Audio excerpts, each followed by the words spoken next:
وصوماليا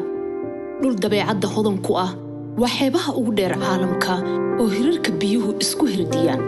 kalluun kala jaada argoosatada iyo tuunada moolka ay ku hodmaan ee nolol ay ka helaan halka ugu mudan ee loogu hagaago malmalka iyo fooxa ifka ugu udgoon seerooyin si siman sisinta uga baxdo waa hoy loogu hirto dhaqashada horweynta geela lo'da iyo soofka ariga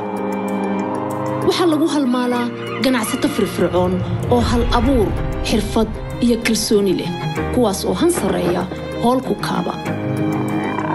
tamar laga dhaliyay milicda wadooyin marmar ah iyo marina ganacsi oo muhiim ah ayaa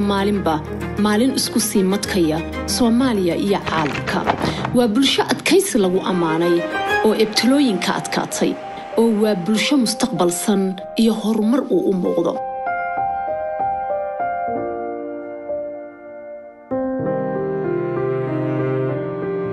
halkani waa Soomaaliya dad dhab u dhiifoon iyo dhul qani ah oo nimcadu ay taalo dhan kastood ka eegto gacmo wada jir baa guul lagu hantaaye goolkeenu waa mustaqbal iyo midnimo halkani waa Soomaaliya